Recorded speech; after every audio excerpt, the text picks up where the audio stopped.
नमस्कार साथियों, मैं आपका अपना सचिन कुमार वर्मा, आपका भाई, आपका मित्र, आपका साथी स्वागत करता हूँ आपके अपने चैनल सिलेक्शन पॉइंट पर। तो आज हम 5 अगस्त 2025 के करंट अफेयर एनालिसिस और कुछ महत्वपूर्ण एमसीक्यू क्वेश्चन के साथ फिर से आपके साथ जुड़े हुए हैं। आशा करता हूँ कि आप सब एकदम मस्त होंगे और अच्छे से पढ़ाई लिखाई भी कर रहे होंगे। तो आज हम शुरू करने जा रहे हैं अपने इस बेहतरीन धमाकेदार सेशन को। तो एक बार वीडियो को सभी लोग लाइक करेंगे, शेयर करेंगे ज़्यादा से ज़्यादा।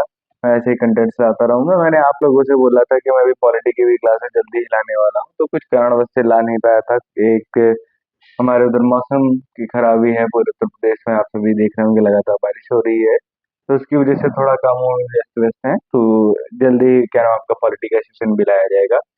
तो अभी हम शुरू करते हैं अपनी इस करंट अफेयर एनालिसिस के इस वीडियो को।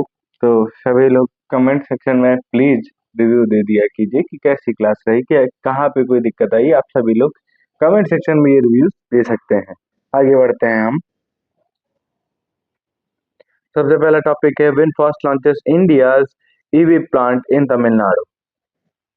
तो जो विनफास्ट है, एक कंपनी है, उन्होंने क्या किया, इंडिया में ईवी प्लांट लॉन्च किया है तमिलनाडु में। ठीक है, तो आगे देखते हैं क्या।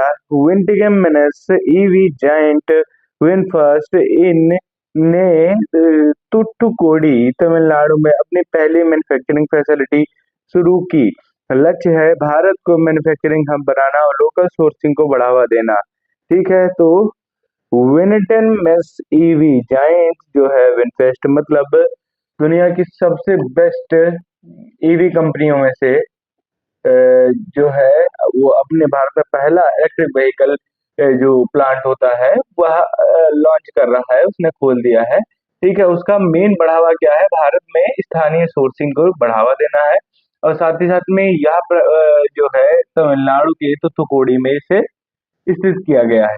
ठीक है, और कंपनी का लक्ष्य क्या है, 2026 की शुरुआत में भारत में प्रमुख इलेक्ट्रिक स्कूटर और कॉम्पैक्ट ईवी मॉडल्स को लॉन्च करना है। ठीक है, यह उनका जो है स्कोप है, और यह इंडिया के ईवी इकोसिस्टम में डाइवर्सिफिकेशन को बढ़ा और एक बड़ा संकेत माना जाता है। देखिए भारत में अब क्या है, इलेक्ट्रिक व्हीकल्स का जो क्रेज है वो धीरे धीरे बढ़ता जा रहा है, तो उसमें और ज्यादा डाइवर्सिफिकेशन आएगा, ऐसा मानना है जो हमारे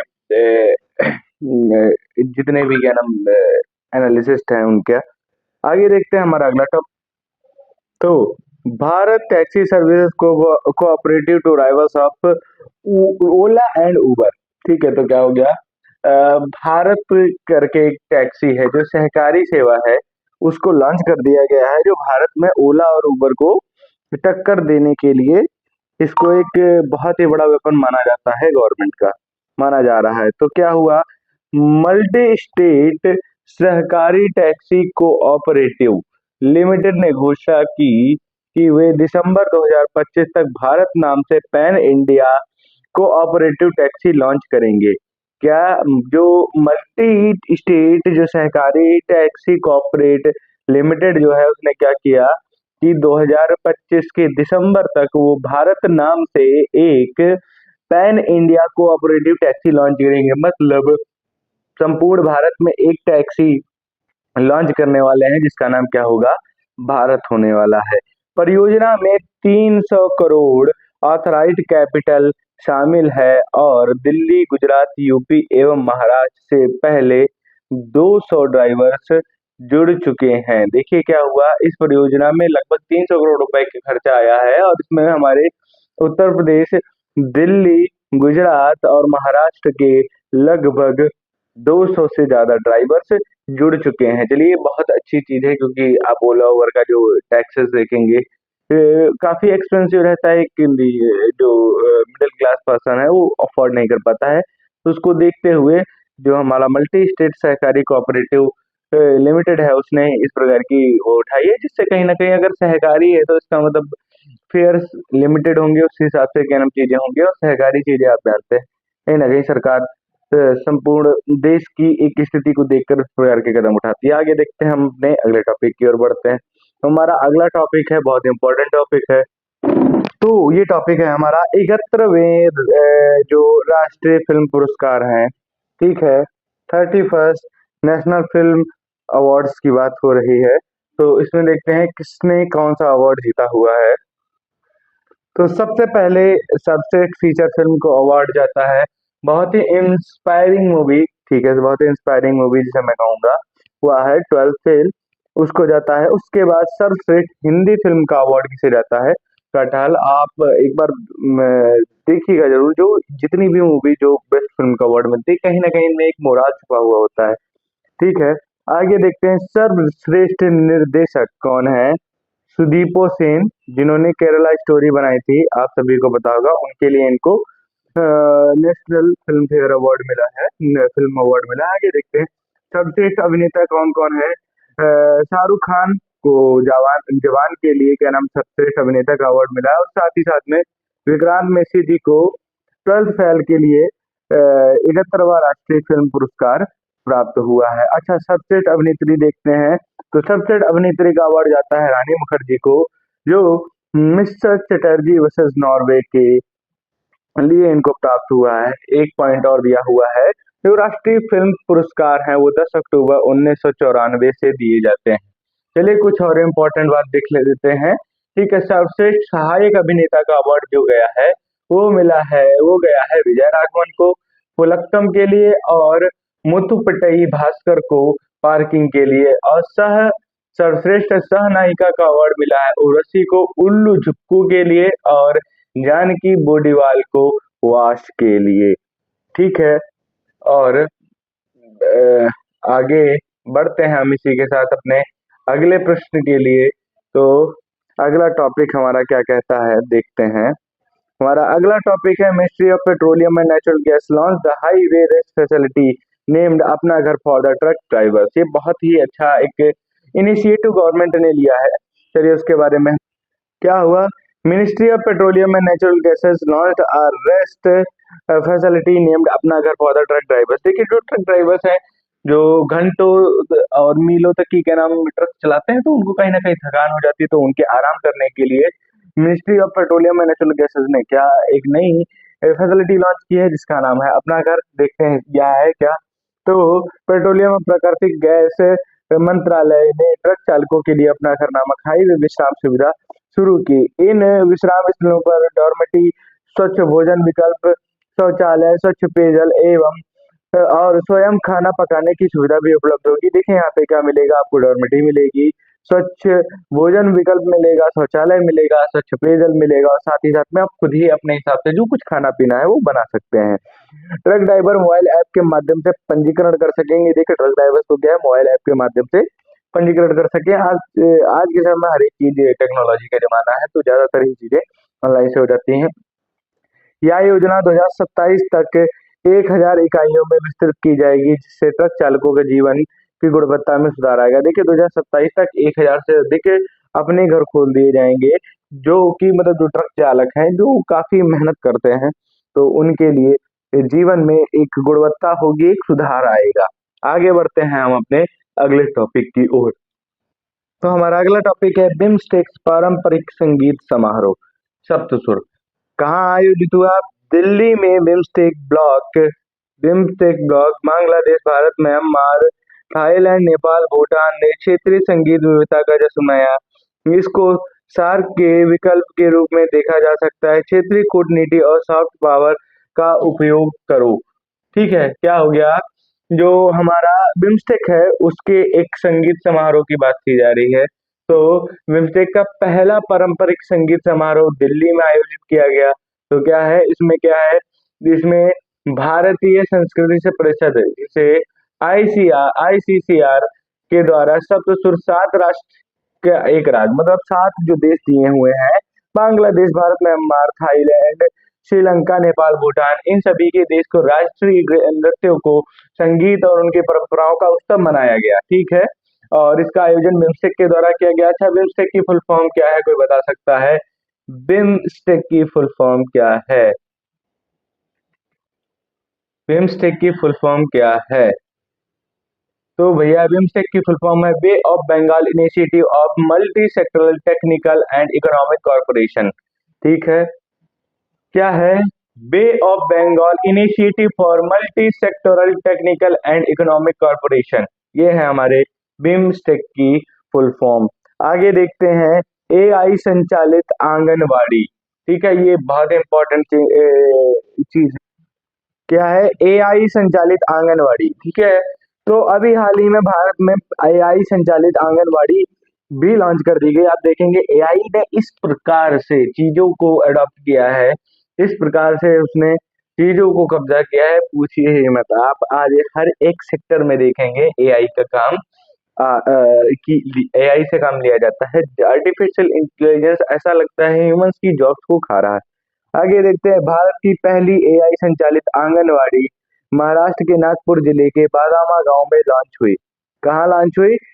महाराष्ट्र के नागपुर जिले के बदामा गांव में भारत की पहली एआई संचालित आंगनवाड़ी केंद्र लॉन्च किया गया। इसमें वीआर हेडसेट, आई एआई सक्षम स्मार्ट बोर्ड, इंटरैक्टिव टैबलेट बच्चों की लर्निंग, मॉनिटरिंग, पोषण और स्वास्थ्य को बढ़ावा देगा। ठीक है, ICG2 ICG4 लक्ष्य को प्रत्यक्ष योगदान एवं बाल विकास मंत्रालय का नया डिजिटल कदम है। ठीक है, यह किसके द्वारा कराया गया? यह कराया गया है बाल विकास मंत्रालय के द्वारा। और ये ICG SDG2 और SDG4 का लक्ष्य इसका रहेगा। ठीक है, तो ये ध्यान रखिएगा भारत का पहला एआई आधारित एआई संचालित आंगनवाड़ी केंद्र कहाँ है? महाराष्ट्र में है, महाराष्ट्र के नागपुर जिले के बदामा गांव में है। आगे बढ़ते हैं हम अपने अगले कॉन्सेप्ट की ओर। तो टैरिफ रिस्क ऑयल बिल में वृद्धि। ठीक है, अगर टैरिफ का रिस्क बना रहेगा तो ऑयल में क्या हो जाएगी? वृद्धि हो जाएगी। एनालिस्ट की ये चेतावनी है। ठीक है, यूएस पेनल्टीज के कारण भारत का एनुअल इंपोर्ट बिल जो ऑयल का है वह 9 to 11 बिलियन डॉलर तक बढ़ सकता है यदि भारत रसिया की जगह क्रूड ऑयल की जगह कहीं महंगी अल्टरनेटिव को अपनाता है। अगर भारत रशिया की क्रूड ऑयल की जगह किसी और जगह को अपनाएगा तो भारत 9 से 11 बिलियन तक की लॉस में जा सकता है। और देखते हैं क्या कह रहा है। यह रूसी तेल के हिस्सा अब 30 से 40% तक पहुंच चुका है। फाइनेंशियल ईयर 2025 में लगभग 36% हाईएस्ट एवर। देखिए क्या हुआ, रूसी तेल जो है भारत में ही सबसे ज्यादा इम्पोर्ट किया जाता है, जो कि फाइनेंशियल ईयर 2025 में लगभग 36%, जो विश्व स्तर पर सर्वाधिक है, वहां तक की पहुंचा। ठीक है, तो अब देखिए अमेरिका जो है उसकी नीति ही यही रहती है कि किसी न किसी तरीके से वह दुनिया पर एक हुकूमत जमाए। यह कहना है अमेरिका का। और अगर अमेरिका भारत पे पेनल्टीज लगाता है तो उसमें भारत का घाटा है लगभग 9 से 11 बिलियन तक बढ़ सकता है भारत का इंपोर्ट बिल। किसका? ऑयल का। ठीक है, इसी के साथ बढ़ते हैं हम अपने प्रश्नों पर। तो हमारा पहला प्रश्न देखिए क्या कहता है। तो हमारा पहला प्रश्न है, इजराइल के साथ सभी हथियार व्यापार पर प्रतिबंध लगाने वाले पहले संघ देश का, यूरोपीय संघ देश का नाम क्या है? Which was the first EU country has ban all arms trade with Israel. ठीक है, तो इजराइल के साथ किस देश ने भैया अपना जितना भी जो ट्रेड था उसको बैन कर दिया है? कोई बता सकता है? कोई बता सकता है कौन देश है? ऑप्शन है हमारे, option A Germany, option B France, option C Slovenia, option D Spain. तो इस प्रश्न का सही उत्तर है स्लोवेनिया। स्लोवेनिया में अभी जो यूरोपीय संघ देश है जिसने अभी इजराइल पर बैन लगा दिया है हर प्रकार के हथियारों के, हर प्रकार के हथियारों के इंपोर्ट का। ठीक है, हर प्रकार के आर्म्स डील जितने भी कर रहे थे इजराइल से उस सभी प्रकार से स्लोवेनिया ने इस पर बैन लगा दिया। देखते हैं प्रश्न का सही उत्तर है ऑप्शन सी स्लोवेनिया। तो स्लोवेनिया यूरोपीय संघ का पहला देश है जिसने गाजा में युद्ध को लेकर इजराइल के साथ सभी हथियार और व्यापारों पर प्रतिबंध लगा दिया है। ठीक है, और स्लोवेनिया ने यह घोषणा भी की इजराइल के साथ किसी भी प्रकार का हथियार व्यापार को रोक देगा। ठीक है, उन्होंने रोक दिया है ऐसा स्लोवेनिया बोल रहे हैं। और स्लोवेनिया की राजधानी है लुबियाना, सभी लोग ध्यान रखेंगे, स्लोवेनिया की राजधानी है लुबियाना। और स्लोवेनिया गणराज्य की राजधानी और यह वहाँ का सबसे बड़ा शहर भी है। ठीक है, स्लोवेनिया के बारे में आप यह जान लीजिए, स्लोवेनिया की राजधानी है लुबियाना और यह लुबियाना गणराज्य की राजधानी के साथ साथ सबसे बड़ा शहर भी है। आइए देखते हैं हम अपने अगले प्रश्न की ओर। अगला प्रश्न हमसे क्या कहता है? हमारा अगला प्रश्न, हाल ही में नीलगिरी श्रेणी का तीसरा जहाज आईएनएस हिमगिरी किस शहर में भारतीय नौसेना को सौंपा गया? Recently the third ship of Nilgiri class INS Himgiri was handed to over Indian navy in which city?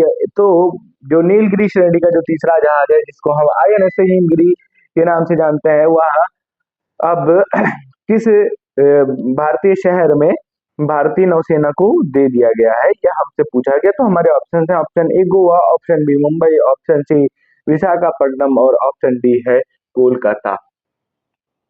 तो इस प्रश्न का सही उत्तर क्या होगा? तो इस प्रश्न का सही उत्तर है कोलकाता।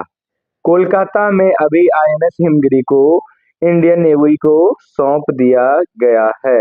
आगे देखते हैं क्या क्या इसके बारे में दिया हुआ है। तो इस प्रश्न का सही उत्तर है डी, जो हमारा कोलकाता 31 जुलाई 2025 को युद्धपोत हिमगिरी यार्ड 322 को garden rich ship builders and engineers ने कोलकाता में भारतीय नौसेना को सौंप दिया।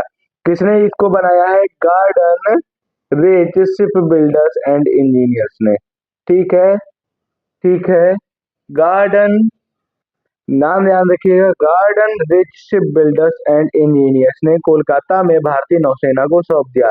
यह नीलगिरी क्लास का तीसरा और जीआरएसई द्वारा निर्मित पहला पोत है। देखिएगा, जो garden rich ship builders and engineering है, ठीक है, उसी का नाम है जीआरएसई और यह नीलगिरी क्लास का यह तीसरा और जीआरएसई के द्वारा बनाया गया पहला पोत है। ध्यान रखिएगा। आगे बढ़ते हैं हम अपने अगले प्रश्न की ओर।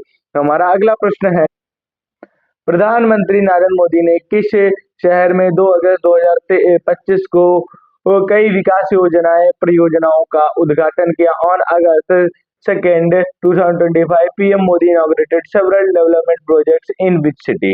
तो हमारे प्रधानमंत्री जी ने 2 अगस्त 2025 को किस शहर में उन परियोजनाओं का उद्घाटन किया है? कई सारी विकास परियोजनाओं का उद्घाटन किया। तो उस शहर का नाम क्या है? तो हमारे ऑप्शन हैं, option A Kanpur, option B Varanasi, option C Lucknow और ऑप्शन डी प्रयागराज। तो इस प्रश्न का सही उत्तर क्या होगा? तो इस प्रश्न का सही उत्तर है ऑप्शन बी वाराणसी। तो वाराणसी को अभी हमारे प्रधानमंत्री जी ने बहुत सारी योजनाएं गिफ्ट की हैं, परियोजनाएं गिफ्ट की हैं। तो देखते हैं इसके बारे में क्या है हमारे पास। ऑप्शन बी इसका सही उत्तर होगा। तो पीएम मोदी ने वाराणसी में करीब 2200 करोड़ रुपए की परियोजनाओं का शुभारंभ और उद्घाटन किया। कितनी? 2200 करोड़ रुपए की परियोजनाओं का शुभारंभ और उद्घाटन किया। कब किया? 2 अगस्त 2025 को। आगे देखते हैं अगले प्रश्न की ओर। अगला प्रश्न है हमारा, हंगेरियन ग्रैंड प्री 2025 किसने जीता? हंगेरियन ग्रैंड प्री 2025 किसने जीता?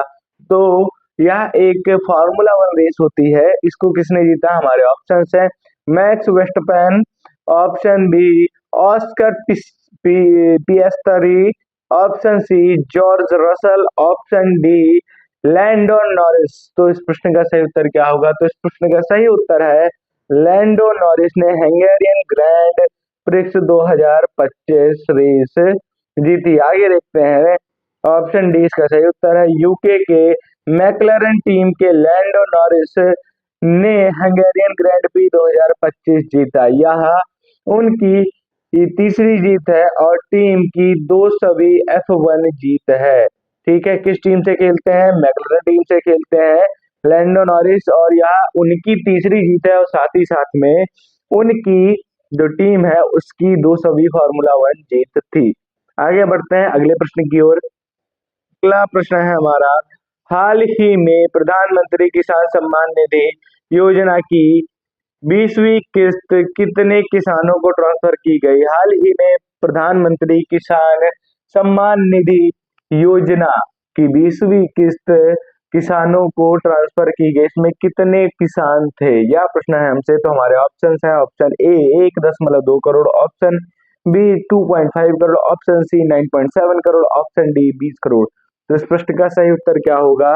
तो 9 करोड़ 70 लाख किसानों को प्रधानमंत्री किसान सम्मान निधि के द्वारा इस जो 20वीं किस्त है वो ट्रांसफर कर दी गई है। तो इस देखते हैं इसके बारे में भी। तो इसके बारे में ऑप्शन सी, ठीक है, प्रधानमंत्री किसान सम्मान निधि पीएम किसान जो है भारत सरकार के द्वारा कब लॉन्च की गई थी? या लॉन्च की गई थी 19 फरवरी को, लेकिन इसको लागू हमने 1 दिसंबर को किया था। 1 दिसंबर 2018 को इसको लागू किया गया था और शुरू कब हुई थी? फरवरी 2019 में हुई थी। ठीक है, 2 अगस्त को पीएम ने 9.7 करोड़ किसानों को 20वीं किस्त ट्रांसफर की है।